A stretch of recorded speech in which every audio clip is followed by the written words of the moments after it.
Hello and welcome to Squeaky Balls Time, Balls.ie's Premier League show brought to you in association with Ladbrokes. Every Saturday we're here at about 4:45, bringing you all the reaction from the world of sport as well as what is going on in the Premier League today.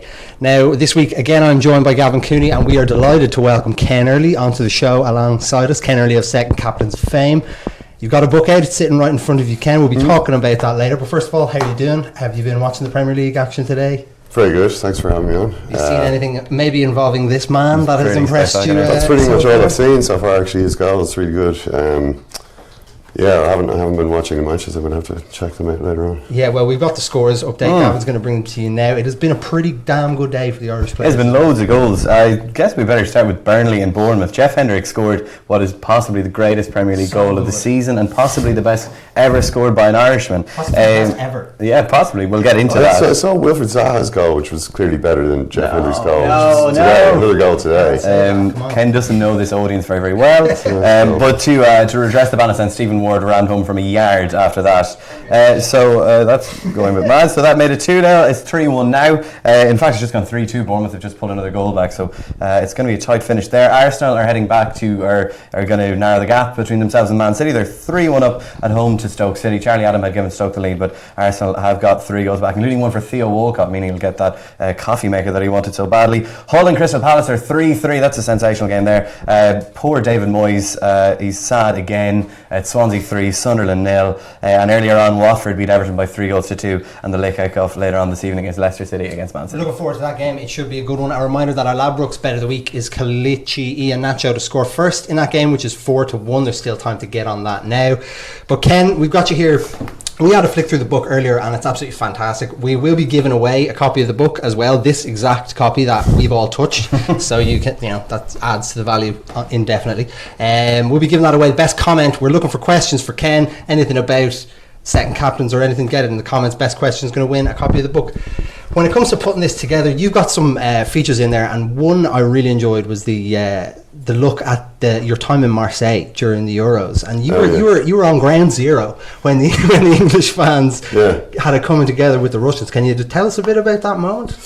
It was really surprising, actually. I was in Marseille. I decided to go to Marseille at the start of the tournament because Ireland were in Versailles, but I was kind of covering the tournament for the Irish Times, so Emmett Malone and Keith Duggan were doing Ireland, so there's not really any point in me also being there.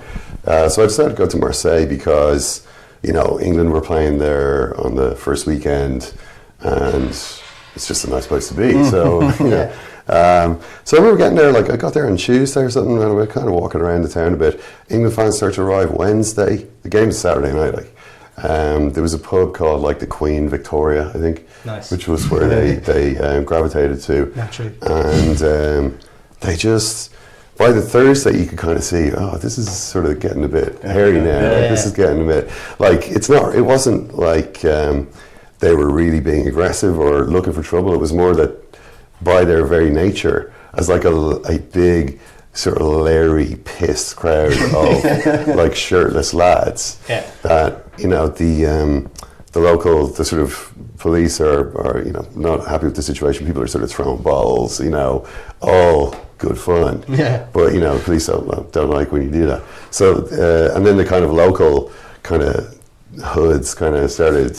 The English fans were basically just a big magnet for trouble. And they were kind of so lads would be kind of running out of alleys this was all happening down at the Old Port in Marseille, so it's kind of a waterfront setting, but there's there's little alleys going up into the sort of hill behind. It's really easy to run out, throw a chair or kick something and run back, So that was kind of happening, and that was kind of the English fans are then getting angry because they're like, the police aren't protecting us, we're getting blamed. And then when the first kind of night trouble was Thursday, so all the English papers on Friday were like, shame, England, shame, Gary Lineker was like, look at these yobs, these mindless yobs, they disgrace our country, and all these English fans were like, look at our media, they don't give us any support, and it was real. They were real, and kind of in hindsight, that was before the whole Brexit thing, but you kind of begin something brewing there, something definitely brewing. There's no trust here. There's no, our mainstream media selling this out, but it kind of just got worse as more and more fans arrived. It got more and more violent.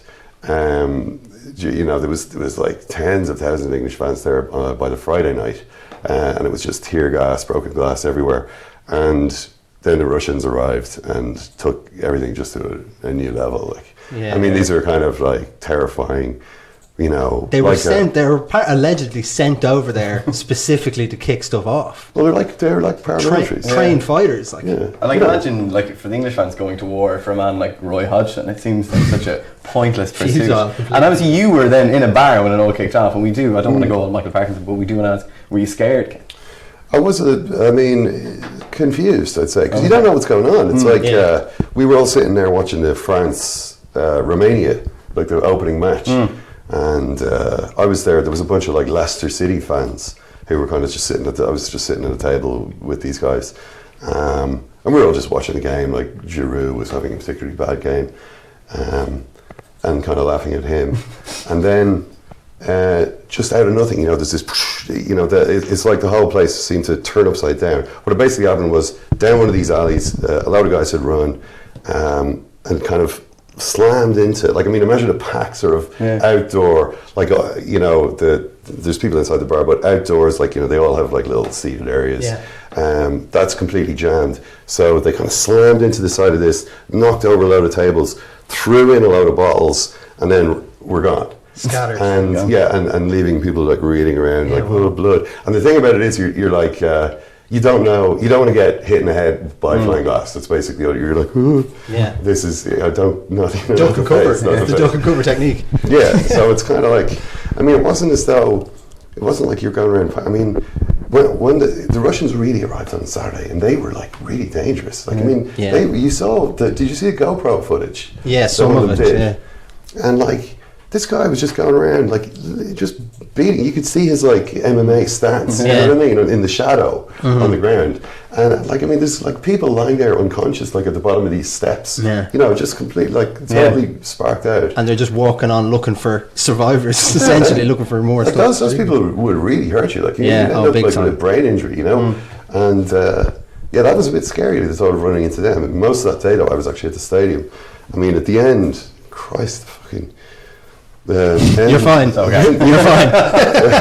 The end of that match. The match was like a late kickoff, and then obviously England conceded a goal at the very end. They then got chased out of the stand by these Russian hooligans who were like capturing all the English flags. It's like they thought the flags. You'd have like just all the flags that England fans leave.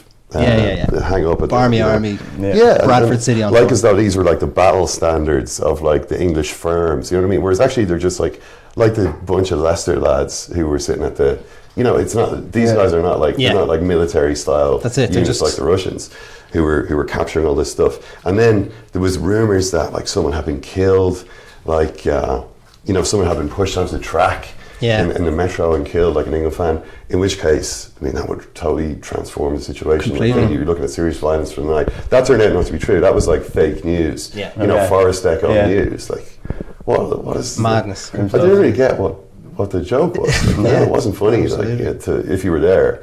But it was a weird night. A question from Joe just beneath the comments can. Could the Irish fans defeat the Russian fans with crack? Is there anything that they can't? Mighty weapon that is there anything that we can't defeat with crack? Is the first question, and then do the Russians fall into it as well? Yeah, I don't know. I mean, we don't have any reputation. The Russians wanted to establish their top dog status by defeating the feared English. Like, it's not exactly a big mark on the shield. Being a bunch of Irish fans here, they're cleaning up bottles of people in the streets, like, and singing to babies. And I mean, I think the Russians would probably be disgusted by a lot of stuff that went on. Yeah, but I don't think there would be any real, There's no prize there. What do you get for beating up some Irish fans? What recognition do you get for that? Exactly. A reminder now as well. All of this is in the book as well. He's done Ken's done a Euros diary in the book, which is fascinating reading. So be sure to get your questions in, because best question is going to get a copy of the book. And I have one here from Mark Lynch. Presumably this is now about your own playing career. He wants to know, were you ever sent for an early bath? He's taking the cheesy pun route there. This may not win. Hopefully, this won't win the book. Hopefully, there'll be a better question. But were you ever sent for an early bath? Well, I was a swimmer mainly when I was younger, but I was a lazy trainer. Swimming is a sport for people who love pain. I don't know if you've ever done it at all. Well, I got the badges. I got the Frosties badges in like junior and senior and so them on to your trunks. Swimming, like training in swimming is really hard, and you have to really be, cut out for it, and I really wasn't. I mean, I was kind of doing it, like me and my sister were both doing it, and she was brilliant at it, Yeah. But she's like my younger sister. Oh. So, I mean, that's just it became sort of painful. You're gonna have to pack that in, aren't you? Well, I did. I got thrown out on those sessions and told to take an early shower. So I would lie in the shower, putting the water on again with my foot, like just reach my foot up to the. It goes for a certain time, then it shuts off. And how do you get thrown out? Is it just for not Coach trying? Fuck out. Oh, really? You're just like you're inspecting the rest of the squad with your shitty attitude. Yeah. And I'd be like, it's like Julian Draxler at Wolfsburg. It's kind of a similar situation going on. And so I hope you were satisfied with that question. Mark, we will be talking about football on this show. It's not a complete farce. But what is a complete farce is Farrelly's farce. It's Mark Farrelly, our resident Cavan man, who goes on his weekly rants, finds out whatever is bothering him in the world of football, and he lets you know about it. So I think we're ready to go to Mark right now.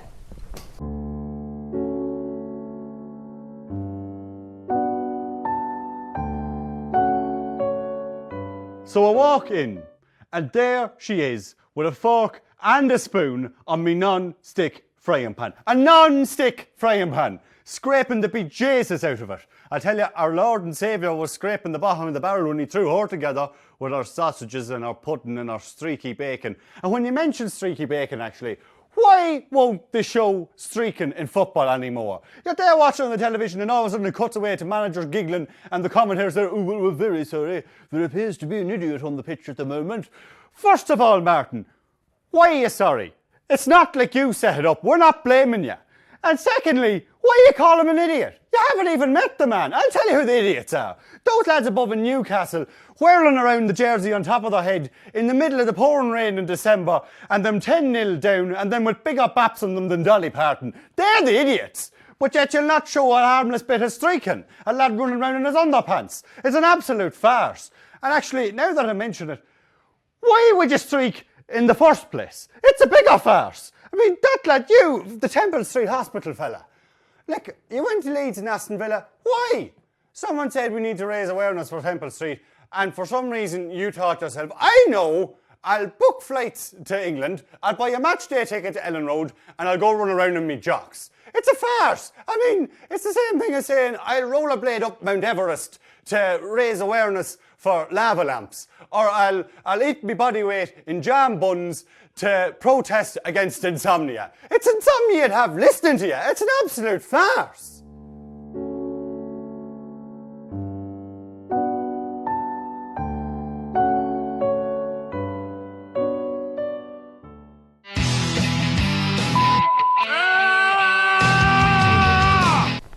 So thanks for that, Mark. That's brilliant. We are going to touch on the scores again and the Irish player updates in a minute. But before we do that, we got another question for Ken here. We have, let me see, where's it gone? Hugh Fitzpatrick wants to know, did you enjoy Iceland beating England more than Robbie Brady's goal against Italy? No. I mean, no. The Robbie Brady goal was incredible. Unbelievable. I mean, the Iceland thing was hilarious. And I was watching that with Stephen Doyle from 98 FM. And Phil Egan. I think we'd been on what was the match? I'd been at Germany against, or was it Italy, Spain? I think it was Italy, Spain. It was kind of quite a boring match, and I'd kind of run back into town. So we were watching it in like Paris, just at a bar and drinking loads of wine, and just watching with disbelief. I mean, you can imagine like how funny that is, like, and it just went on for so long. That's it. And you kept thinking that like maybe they have to score, like they have to. It has to happen, but and then it just got worse. It just kept getting worse. They were so bad. I mean, Harry Kane was just, what happened? Like, I've no idea, but Robbie Brady was better. I mean, it was obviously the England match was just after the Brexit vote as well. So it's kind of like it was one of the great days of Twitter. If Twitter is dying, that was one of its great dying days. On Robbie Brady was playing for Norwich today. He didn't get on the score sheet. They've lost 2-1 to Barnsley. Are we putting Jack Grealish? We'll get to Jeff in a minute. We can't talk about Jack Grealish, no. Well, he scored a last-minute winner for Aston Villa against Wigan. Nobody cares. Brentford 2, Burton Albion 1. Scott Hogan scored for Brentford. I think we're going to keep putting Scott Hogan in here on the assumption that he watches it back and then declares for Ireland. Sure. Ipswich Town 1, Cardiff City 1. Jonathan Douglas is playing for Ipswich. Nobody really cares about that. David McGoldrick was. He might be slightly more relevant. Newcastle 4, Birmingham 0. Kieran Clark played the whole game at centre-half for Newcastle. Paul McShane's Reading beat Sheffield Wednesday by 2-1. Kieran Westwood was in goals for Sheffield Wednesday. Crazy game between Wolves and Fulham and finished 4-4. Matt Doherty was on the score sheet for Wolves in that game. Rotherham 1, Queen's Park Rangers 0. I'm putting that in there because Stephen Kelly was on the bench for Rotherham. In the Premier League, good day for the Irish in the Premier League. Yes. John O'Shea was an unused substitute in started off at the bottom. Swansea 3, Sunderland 0. O'Shea sat on the bench. Damien Delaney started for Palace and David Myler sat on the bench for Hull as they played out a 3-3 draw. Arsenal Stoke. Jonathan Walters is actually injured, so he didn't make the Stoke squad at all. But Shea Given and Glenn Whelan were on the bench. In the early game, Watford and Everton, it was a bad day for Everton, obviously. But Seamus Coleman was fit to play, and James McCarthy actually played. I think it was only like his 4th start of the season, but he actually played in kind of an advanced number 10 role, which would be interesting to see if that persists. I know the Everton fans weren't very impressed by him at all. But the main, of course, Burnley 3, Bournemouth 2. Jeff Hendrick opened the scoring with the goal of the season that we're calling it. Okay, Ken doesn't think it was the goal of the day, but we're going to say it's goal of the season. And then obviously Stephen Ward right after. So 2 goals in a Premier League game for 2 Irish players. Actually, it happened last year between Norwich and West Ham. Robbie Brady and Wes Hewlins. Nice statage there. Obviously, the beautiful thing was the contrast between Hendrick's goal and Ward's goal from one from like 30 yards on the volley, amazing touch, one just stuffed home from a yard, but they all count. We were having the discussion beforehand, and feel free to get in the comments if you disagree with any of our choices, but we're talking about the best ever Premier League goal scored by an Irishman. Hendrick's probably a contender, but for me, I said this as soon as I went in and we were talking about it, for me, Stephen Reid. When he broke the land speed record with that shot. The camera actually couldn't keep up with Stephen. It couldn't. We never really saw the true beauty of that goal. It's a shame fan footage wasn't a thing, because that's probably the only way to actually track it at the time. But it's got to be Stephen Reid, doesn't it? Yeah. John O'Shea against Arsenal. I thought of. John O'Shea's chip. John O'Shea's one, and it was 4-2. Yeah. See, John O'Shea's kind of the celebration where he literally didn't know what to do. I think that was what made that. I don't think he got enough credit for that celebration. I think there's an element of him not knowing what to do, but there's also an element of have some of that. As a Cantona collar, he needed a collar. I mean, I don't know. Robbie Keane must have scored some pretty good ones. The flick against was a Blackburn where he took the ball from the throw in and absolutely mugged a few defenders before sticking it in the roof of the net as well. He scored a nice goal for Coventry against Arsenal years ago. Yeah, outside of the boo, wasn't it? Steve Snodden scored a great goal at Old Trafford for Villa in '93, I think. Yeah. I don't know. It's hard. Like, maybe we actually haven't scored that many good goals. No, we haven't. We really haven't. It's the fact that we could fit them all against. Do you remember Shane Long's West Brom? Was it Villa? Was he playing for West Brom against Villa? It was definitely a derby. It was definitely like a rivalry. And he scored 2 goals. One of them was like a kind of Cruyff-like touch. Yeah. I mean.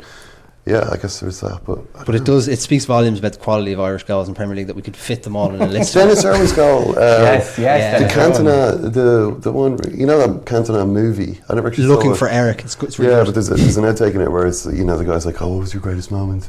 It was the best. It was the best, and that was Dennis Irwin scoring. So I guess that was pretty good. I think we uploaded that during the week for Cork Week, just because it was such a nice goal. We have another question in here, by the way. As well, if you disagree with any of our suggestions for best goal, and we missed one. Best goal scored by an Irishman in the Premier League. Be sure to get it in the comments, as well as your questions for Ken Hurley. The best one will win a copy of the Second Captain's book. It's coming out. It's Christmas Day now.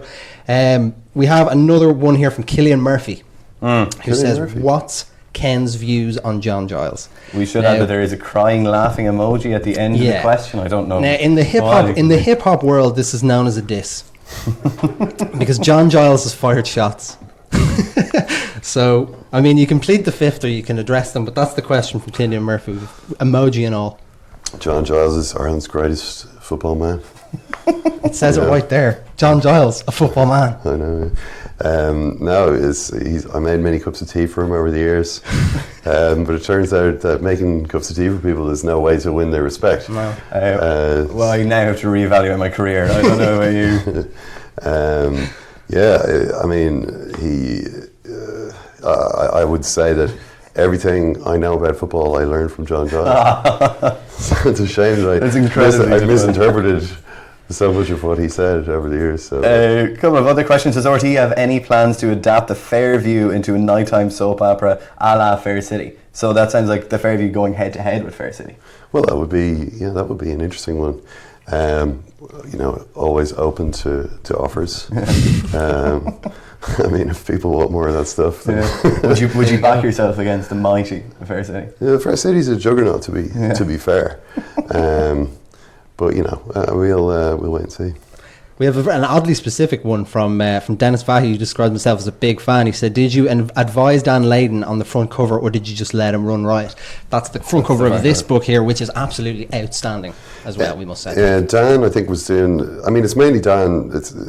I think Dan drew a lot of stuff, and Mark Horgan on our side, I think, was looking at on our designer Trevor.